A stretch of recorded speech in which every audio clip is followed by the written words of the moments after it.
नमस्कार विद्यार्थी मित्रांनो, माझं नाव आचार्य शिवाजी पवार आहे. मी वर्ग 7वी मध्ये शिकते. माझ्या शाळेचं नाव जिल्हा परिषद माध्यमिक शाळा पानकनेर गाव आहे. मी आज तुम्हाला एका पुस्तकाबद्दल माहिती सांगणार आहे. त्या पुस्तकाचे नाव आहे डॉक्टर APJ अब्दुल कलाम. या पुस्तकाचे लेखक आहेत मनालोभी. या पुस्तकाची किंमत आहे 25 रुपये.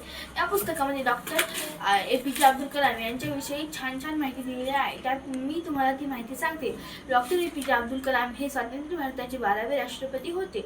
त्यांचा जन्म 31 एप्रिल 1936 रोजी झाला. 36 रोजी तामिळ या गावात झाला होता. त्यांच्या आईचे नाव आशियाम्मा व वडिलांचे नाव जैनुलब्दीन असे होते.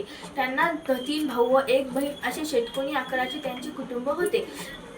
त्यांचे शिक्षण प्राथमिक शिक्षण झाले होते. त्यांना शिकण्याची खूप आवड होती. त्यांची परिस्थिती खूप चांगली नव्हती, पण ते सुखी होते.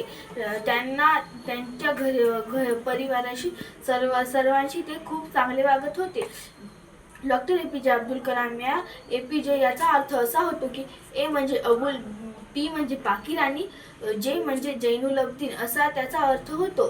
डॉक्टर APJ अब्दुल कलाम हे 3 वर्षानंतर हायस्कूलला शिकायला गेले होते. त्यांना त्या हायस्कूलमध्ये एक शिक्षक मिळाले होते. ते शिक्षक त्यांना चांगला मार्ग दाखवत होते. त्या शिक्षकांनी एके दिवशी त्याला आपल्या घरी जेवायला बोलवले. जेवायला बोलवल्यानंतर त्यांच्या पत्नीने त्यांना स्वयंपाकघरात न बसवता बैठक रूममध्ये बसवले. नंतर दुसऱ्या रविवारी त्यांनी त्या मुलाला डबल बोलवले आणि त्यावेळी त्यांच्या पत्नीने त्यांना किचन रूममध्ये बसवले.